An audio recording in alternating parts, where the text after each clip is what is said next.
Welcome to Forsaken by Shadows, a production of stories by Sarah Danielle. This chapter is dedicated to all of my talented voice acting friends, many of whom offered their skills to help make this project of mine come to life. As I prepare to read this chapter, which introduces 6 new characters, I am now seriously regretting deciding to do this on my own. Thank you all for your patience as I grow in my abilities. Previously, on Forsaken by Shadows, from Mazira's perspective.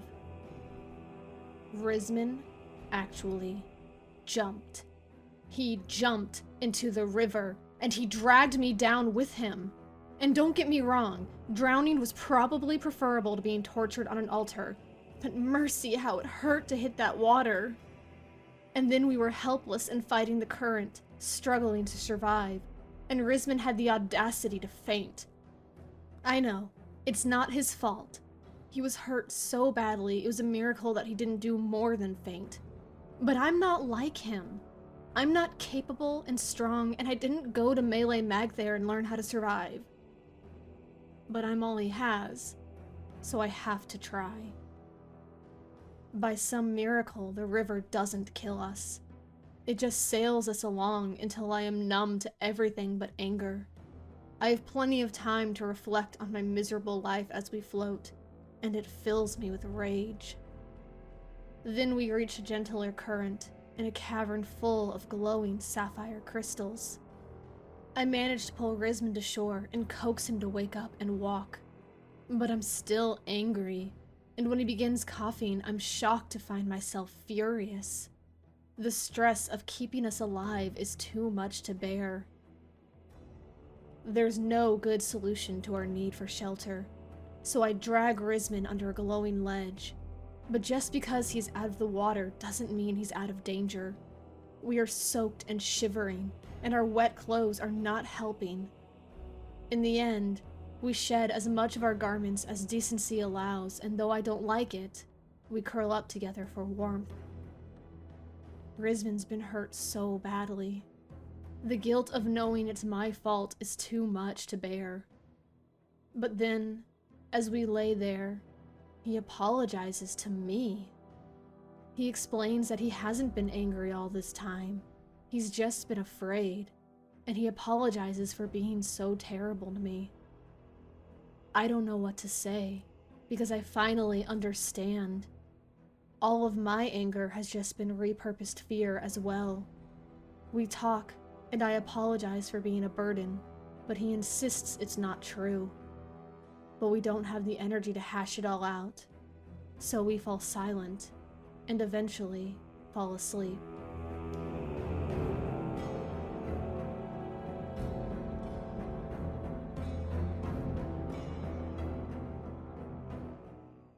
Forsaken by Shadows, Part 2, Where Silence Echoes.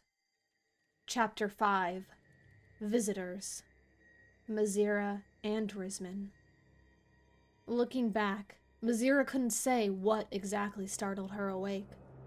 One moment, she was in blissful oblivion. The next, her eyes shot open, adrenaline sharpening her senses. But all that she was hyper-aware of, as she raised her head and propped herself up by one hand, was the trickling of the river and the stillness of the light. And Rismyn's rough, calloused hand on the small of her back. He'd somehow managed to work his whole palm under her camisole, but she didn't think that was what startled her. She suspected it had been there for a while. No, something, or someone, was out there. She was sure of it. Her heartbeats quickened, but she was careful to keep her breathing slow and silent, watching the shadows for movement. Perhaps she ought to wake Rismyn, but it was dangerous. Any movement, any sound could get them caught or killed, so she remained still, hovering protectively over his unconscious form. For a long time, nothing happened. Mazira watched and waited until her back ached, protesting the way she arched her spine. She could try for her adamantine armor. She didn't know for sure how long they'd slept, but she felt decidedly less damp. Hopefully her garments were, too. Just as she thought it might be worth the risk, a shadow fell across her face. She flinched, and then her heart crumbled to dust. Someone had just stepped in front of the crystals opposite of her hiding place. Someone wearing soft leather boots. Drow boots. They were found. After everything they had done to escape, against all the impossible odds that should have killed them already, Teloriel had found them in the end. It wasn't fair. Then again, her life had never been fair, so why should it start now? Her eyes burned, but she didn't dare move to wipe the tears away. They just leaked scalding trails down her cheek, and she prayed they wouldn't wake Rismyn when they landed on his chest. The last thing she needed was for him to startle awake and alert their adversaries. The boot started moving on, and for a brief moment, she thought maybe miracles came in 4. But then, abruptly, they stopped. They turned towards her. They took 2 steps, and then the owner knelt, and she found herself staring into a drow's crimson eyes.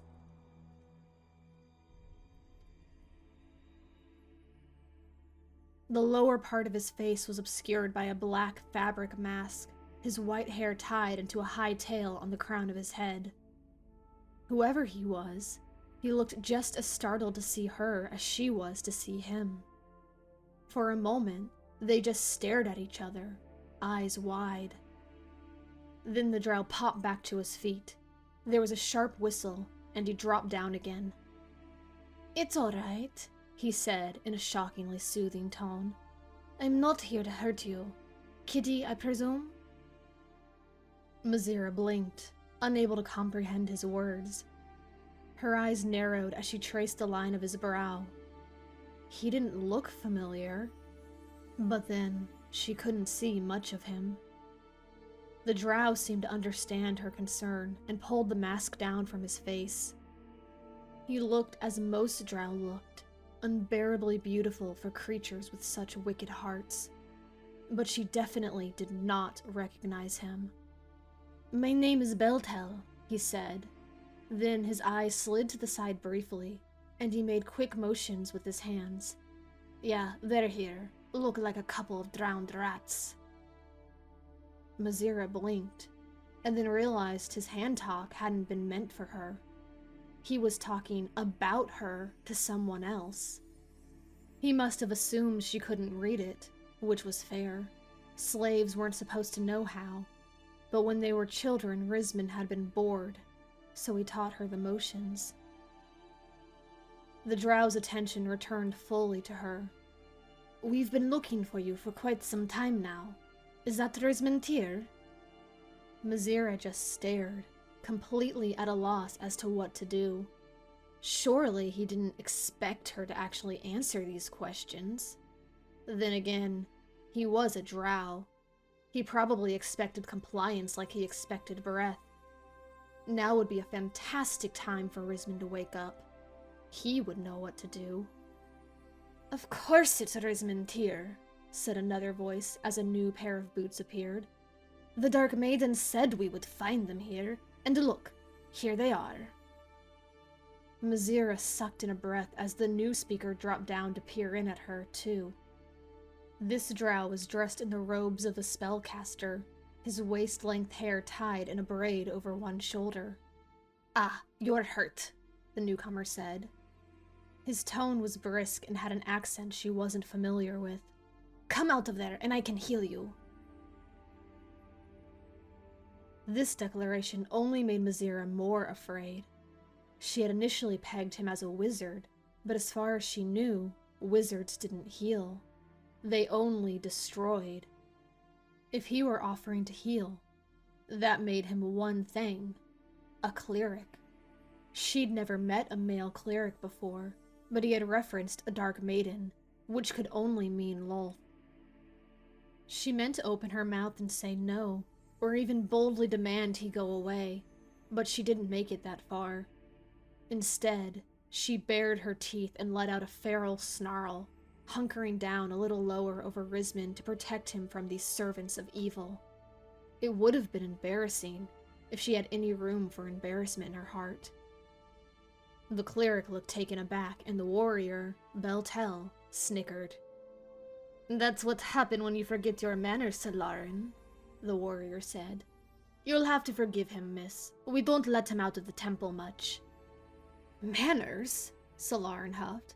"What's rude about healing?" If they were trying to comfort her, they were doing a terrible job. Mazira only looked from one to the other, feeling trapped and helpless. How could Rismyn still be asleep through all this? Then a third set of boots appeared. "What are you idiots doing?" growled another male. Something about his voice made her flinch. It had a dangerous cadence she was more familiar with. The two kneeling drow glanced up at him with almost identical frowns. "Really? Name-calling? Do you—" began the cleric, but the newcomer cut him off. "If the girl is under there, you're scaring the life out of her." The cleric looked surprised, and the warrior looked sheepish. They glanced at each other, then at her, then back up at the other. They must have received a silent order, for they both suddenly stood and strode in opposite directions. The newest speaker took their place and knelt. He was a broad-shouldered male, his face shrouded by a mask like the other warriors. His hair was worn long and cut like a nobleman's, like Teloriel's. Mazira shuddered inwardly. "Kitty," the man said in that low growl, "I'm glad to see you survived. Had I known there was hope, I would have made different choices. I'm sorry for what happened to you." Mazira's brows knit together in confusion. She was missing something here, something huge. This drow spoke as though he knew her, but she didn't think she knew him. And he was apologizing. The only drow who would ever apologize to her was Rismyn. When she said nothing, the drow pulled down his mask, and suddenly recognition flickered in her mind. She did know him. At least, she recognized him from a quick, furtive glance she had once cast his way. "You," she began, surprising herself by speaking. "You're—" "I am Thorfinn Zeren," the drow finished for her. "Formerly a teacher at Melee Magther, until I lost both a student and a fairy on the same day." He might have tried to smile, but the look came out as a grimace. Was that what this was? A revenge hunt? She shrank back, though there was nowhere to go and she couldn't move Rismyn. Thorfinn seemed to understand her hesitation. "I am not here for vengeance," he said. "My position at the academy was a convenient cover for my real work, which was to find others like myself and help them escape Menzo Berenzen. We are here to help you." Mazira hesitated, weighing his words. He sounded gruff and unfriendly, but strangely that made her want to believe him. It seemed far more likely that he would be more congenial if he was trying to trick her. But it also sounded entirely too good to be true. It had to be a ruse. There was no such thing as a drow who wanted to help, the one sleeping beneath her excluded. "I don't believe you," she found herself saying. Thorfinn's expression never wavered. "I understand. I had a hard time believing, too. If you would permit my cleric to heal your wounds—" "No!" Mazira cut in. She wanted no part of Lolth's magic touching her or Rismyn. This time, a trace of impatience crossed Thorfinn's eyes. "I see." He waited a moment, his expression unreadable. Then he said, "Will the boy wake?" Mazira said nothing. She didn't want to try. Thorfinn only nodded. "I see," he said again. He took a breath and seemed to attempt to relax as if his posture was the only thing that made her uneasy. It's only right that trust must be earned. There must be something we can do to prove the sincerity of our intentions. Please, she began. The word fell out of her mouth before she could stop it, and she hated it. It came out as a desperate plea, and the last thing she wanted was to appear desperate before him. But it was already said. She couldn't take it back. She could only move on. Please, just go away. The drow's face was ever impassive. That I cannot do, he said solemnly. At least, not in good conscience. You've clearly been through an ordeal, and you have no supplies that I can see. Going away would be consigning you to death. She couldn't fathom why that mattered to him, since according to Rismyn, all the bounties out for their heads preferred them to be dead over alive. We'll figure it out, she lied. Torafane continued to study her, and she could see he was weighing some options. Finally, he said in his graveled voice, "We are not here to force you to do anything against your will, but we are here to keep you safe. How about this? As a show of good faith, we will stand guard for you while you rest. No harm will come to you or Rismyn while we keep our vigil. I only ask for one thing in return." When he said no more, she knew he was waiting for her to ask. "What's that?" "When Rismyn wakes, tell him I'd like to speak with him." Mizera didn't see any other choice. She was sure this was some sort of trap, but it was the strangest trap she had ever encountered. They were completely helpless. Was the mind game really necessary? But if it made him go away for now, she would agree to anything. "Okay," she said. "I'll tell him." Torafane said nothing more. He merely rose to his feet, and then his boots vanished from her view. But she knew they were no longer alone.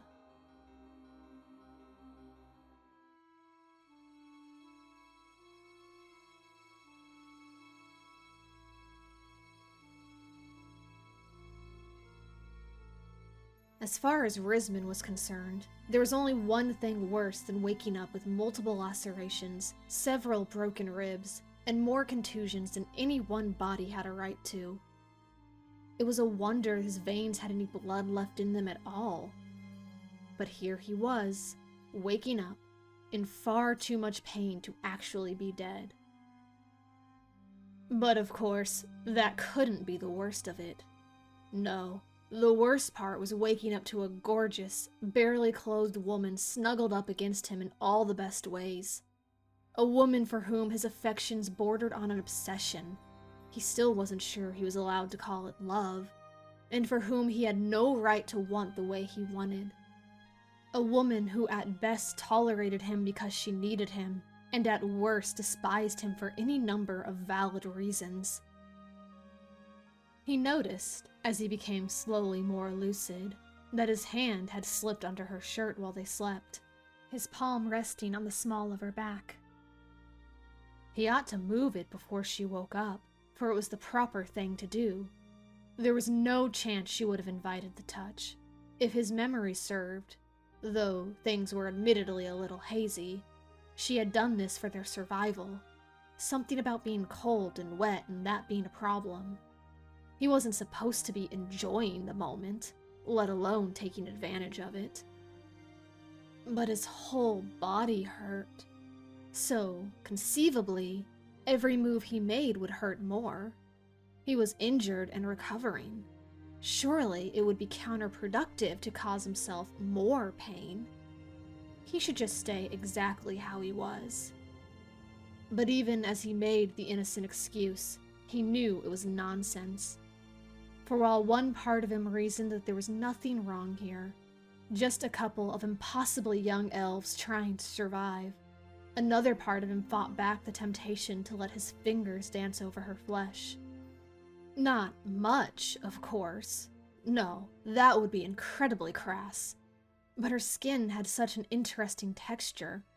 It wasn't smooth or silky, like he remembered when he had touched her leg to heal the spider bite shortly after they first met. He wanted to explore the pattern, and that old adage he'd been raised with whispered tantalizingly in his mind. Anything was permissible, so long as you didn't get caught. Perhaps fighting temptation was the wrong phrase. He was entertaining it. Definitely entertaining it. His head throbbed, and with it, some of the fog in his mind cleared. All at once, he remembered why her skin was no longer smooth. Unbidden, the image of the spider scar which covered her back invaded his mind, and he was quite suddenly sick. It wasn't right. She was so beautiful, in every sense of the word, and the drow had conspired to ruin her. Just because they could. And he wasn't much better, he realized, as he considered the path his thoughts had been leading him down. A path he'd followed once before, that hadn't ended well. The path of a drow, not a respectable elf. Disgusted with himself, he snapped his eyes open, and was incredibly glad he didn't act on his temptations. He would have most assuredly been caught. Mazira was not asleep. Her head rested on his shoulder, her face mere inches from his. Her lavender eyes filled his vision, staring unblinkingly into his own. For one horrible moment, Rismyn thought she had read his lurid mind. She had used magic, after all. For all her denials of knowing how to do it, he had watched her cast 2 separate spells. He whipped his hand away from her and took a breath to apologize, but Mazira moved first. She pressed a finger to her lips, indicating he needed to be silent. Then, slowly, she pushed herself up. A small part of him was disappointed. Okay, a large part. All of him, actually. He knew this was a moment he'd never get back. He should have appreciated it longer. Although, actually, the view from this angle was kind of... Her hands formed words, and his blood chilled any wandering thoughts out of him, like jumping in the river all over again. "We have visitors," she signed. He sobered at once.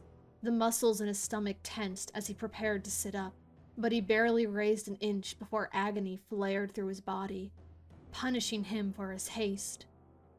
Son of a... Did his brother have to be so unhinged? This hurt! Feeling absolutely pathetic, Rismyn remained on his back as he signed. "What? Who? Where? Tell me everything." "They're out there somewhere," Mazira replied.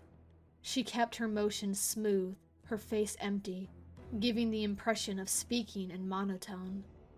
"At least 3 of them. Drow males, not his men. They said they are here to help us, not hurt us." "You've spoken to them?" Rismyn's hands exclaimed. He was anything but calm. "They've seen us?" Mazira nodded. "They appeared out of nowhere. We were trapped. I didn't know what to do." "Why didn't you wake me up?" At this, Mazira shrugged. "You didn't wake on your own, so I thought you needed the rest. They promised not to hurt us. It's been..." She trailed off, looking thoughtful, then shook her head. "It's been a while.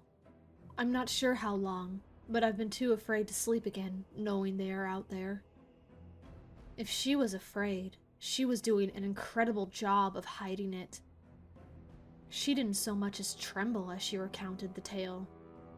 "Did they say what they wanted?" he asked. Mazira hesitated, dropping her gaze slightly. "He wants to talk to you, their leader. He wanted me to tell you that. Rismyn, you know him. He was one of your instructors at the academy." This new information made Rismyn pause. Suddenly, her words started to make a little more sense. though there were several pieces missing from the puzzle. Still, there was only one person he could think of who had been his instructor and who might be more interested in talking than murdering. And as it turned out, Rismyn had been wanting to talk to him, too. He gave Mazira a quizzical look and mouthed the name. Master Torafane? She nodded. He said he and his men would guard us while you rested. In exchange, he asked me to tell you he wants to talk to you. They're still out there somewhere. She bit her lower lip and signed. What should we do?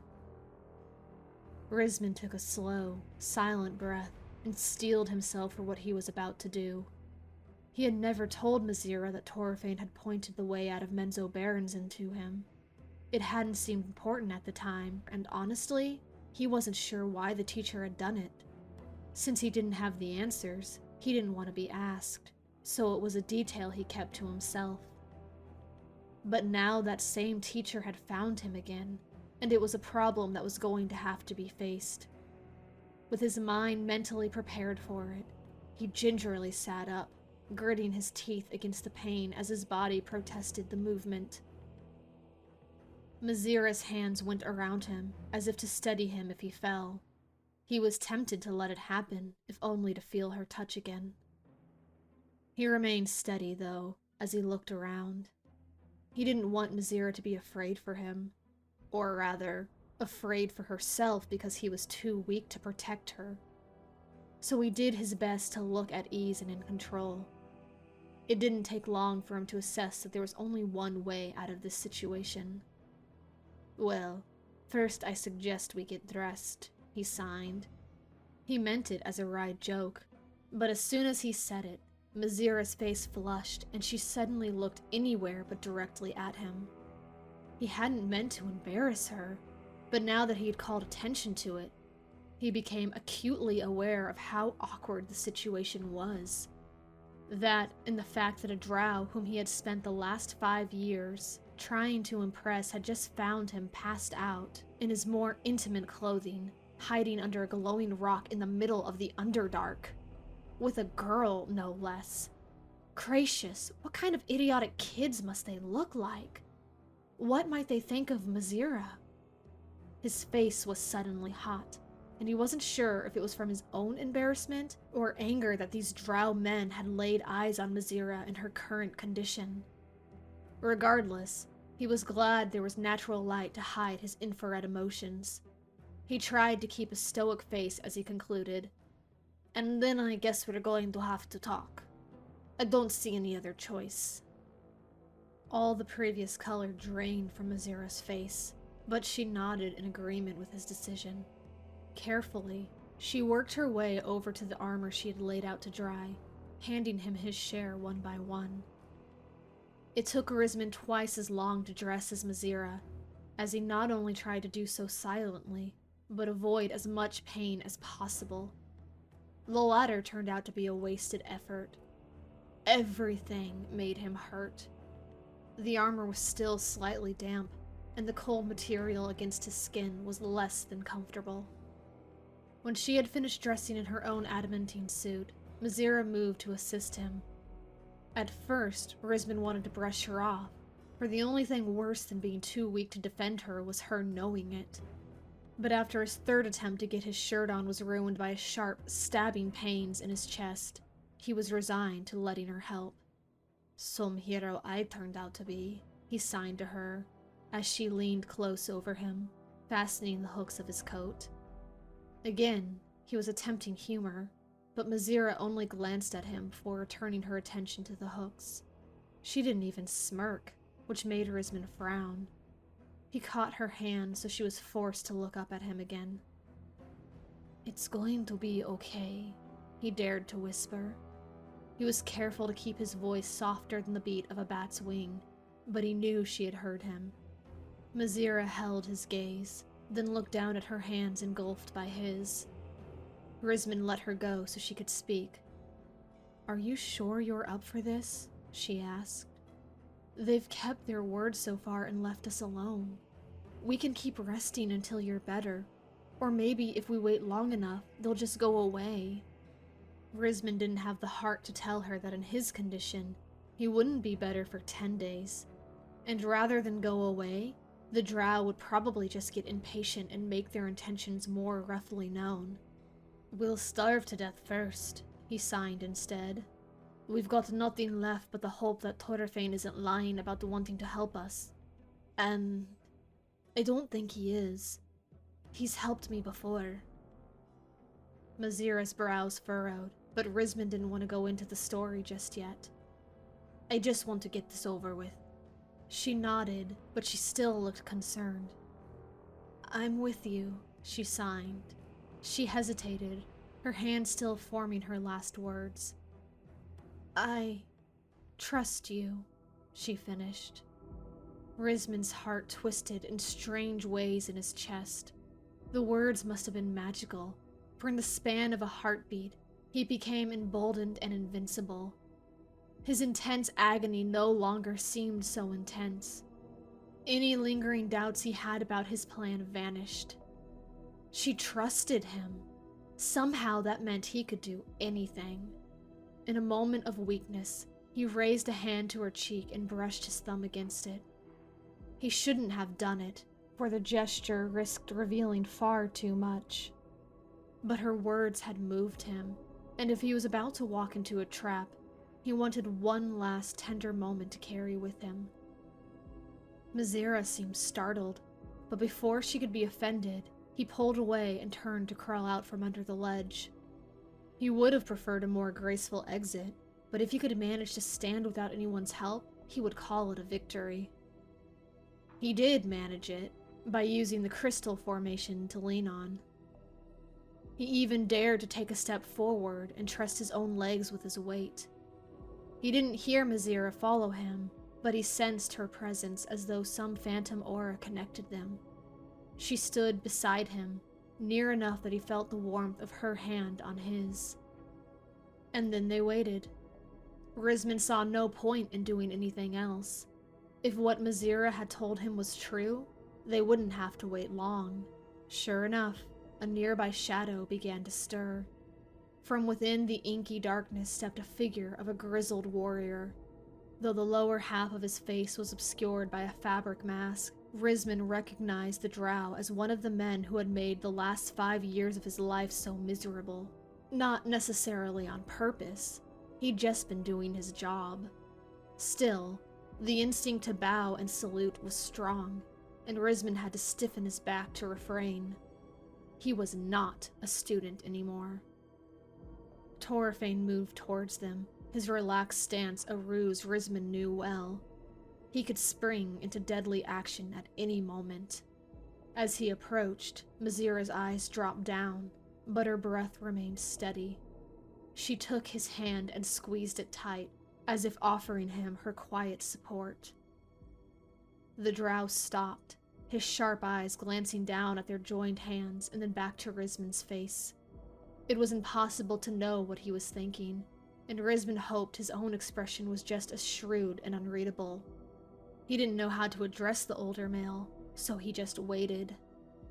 After a moment of silent study, Thorfinn lowered his mask. "You look like shit." Rismyn grimaced. "Thanks," he grumbled. He felt like it, too, but he didn't need to admit that to Thorfinn. "Rough day in the Underdark?" "You could say that." "Rough 4 months, really." Thorfinn's lips thinned into what could have been a smile.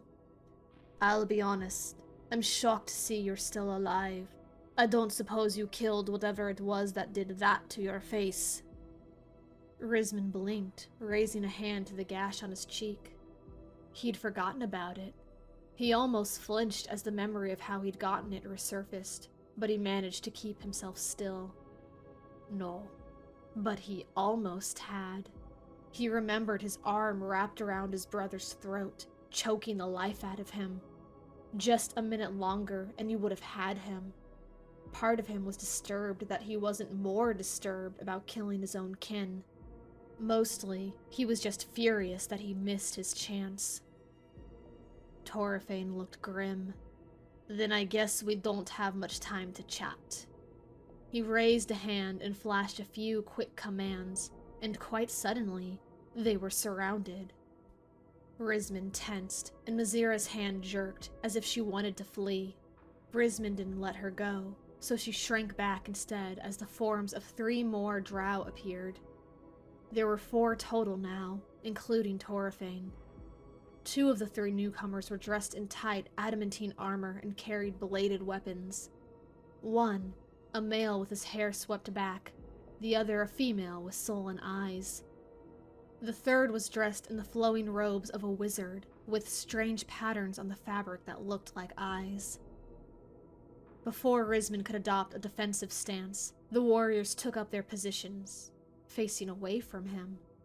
Surprisingly, it rather looked like they were setting up a guard around him, not against him.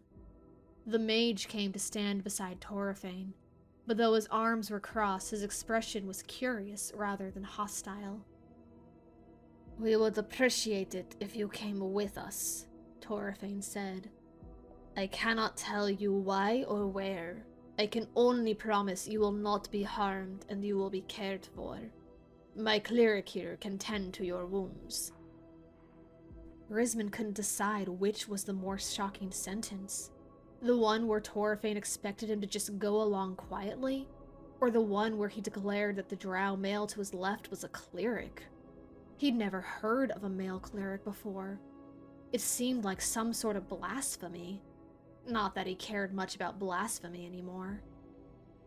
It was only when the cleric took a step towards him that he realized they interpreted his stunned silence as acquiescence.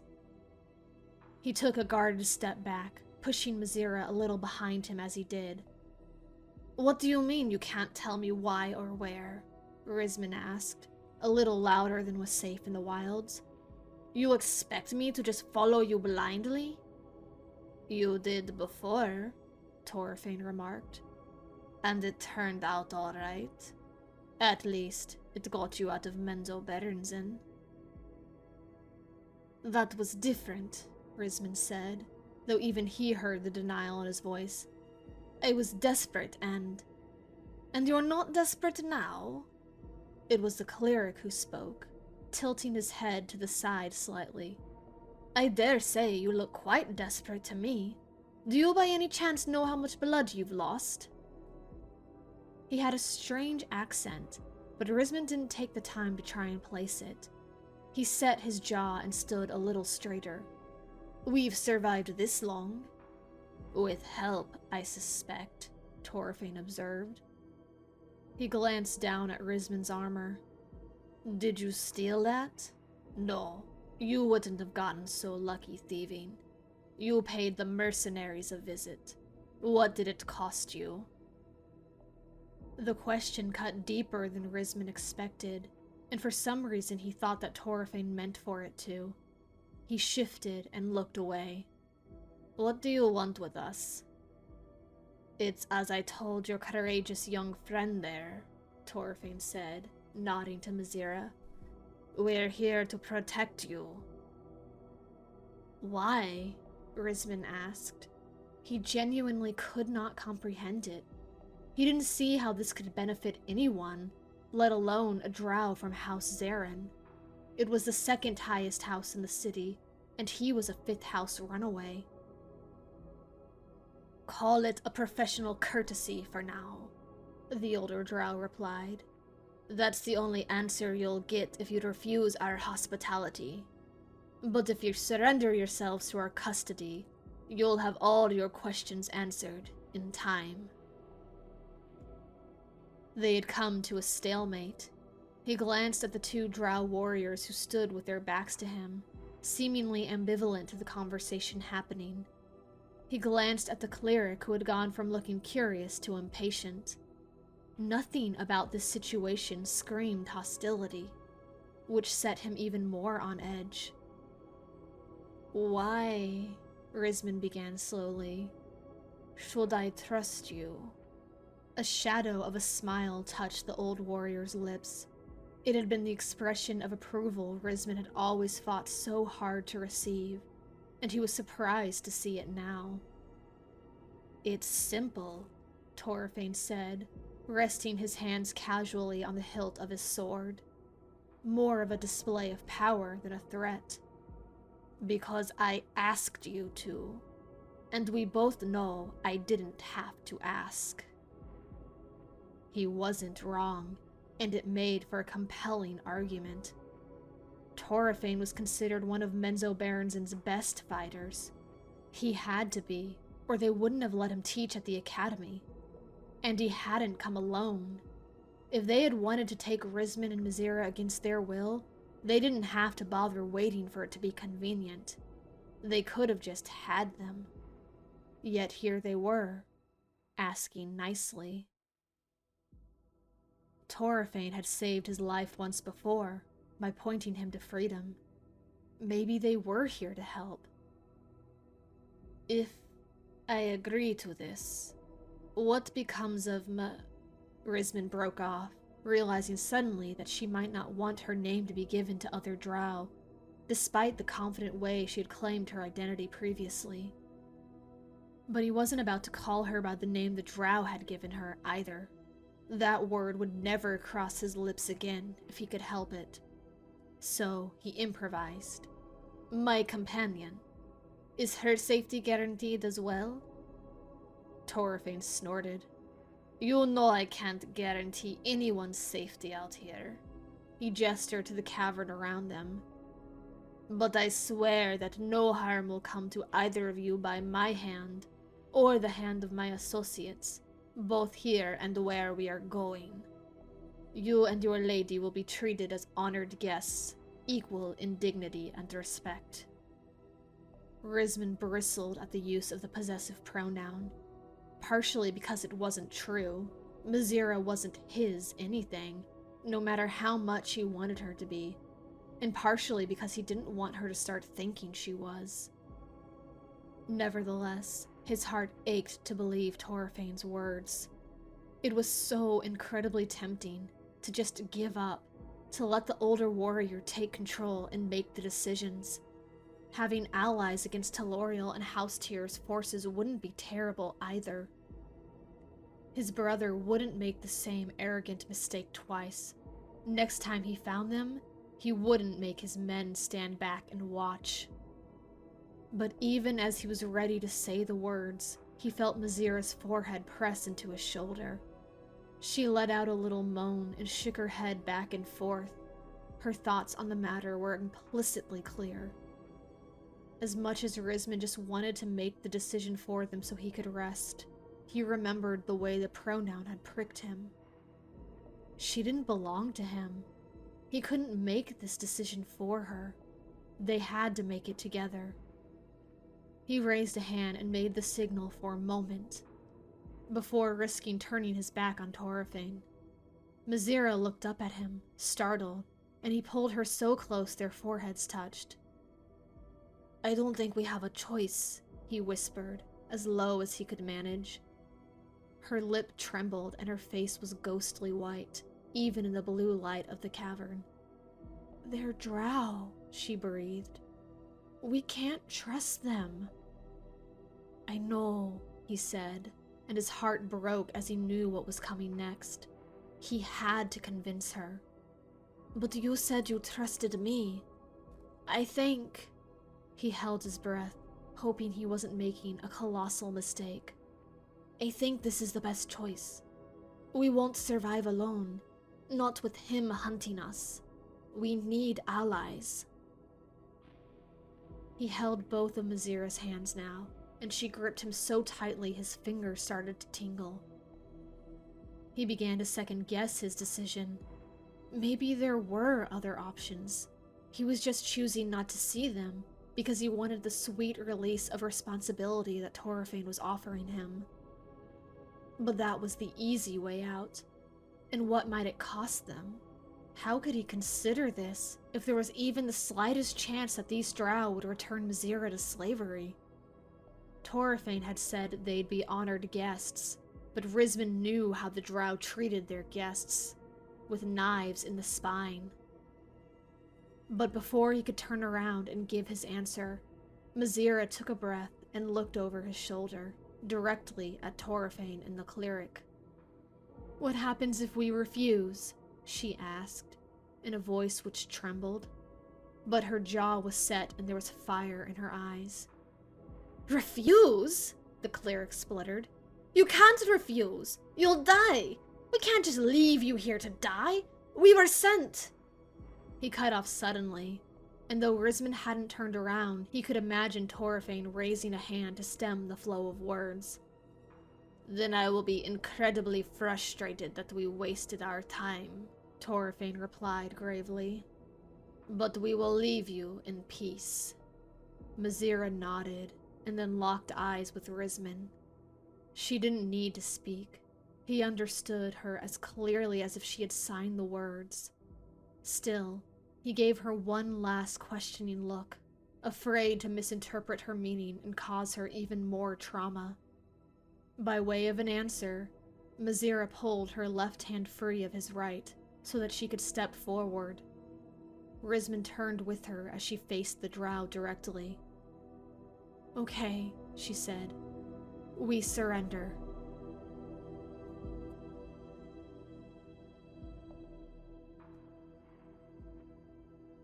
Thank you for listening to this chapter of Forsaken by Shadows, written and produced by me, Sarah Danielle. As always, the music and ambiance for this recording have been provided by Tabletop Audio, with a few select songs from Pixabay. And of course, Forsaken by Shadows is unofficial fan content not endorsed by Wizards of the Coast. Things seem to have taken a fortuitous turn for Rismyn and Mazira. But is this truly the hand of fate? Or is this just another trap to lead them into despair? Subscribe to follow along and find out what happens next on Forsaken by Shadows. And remember, though the days seem long and the caverns endless, light is coming for you.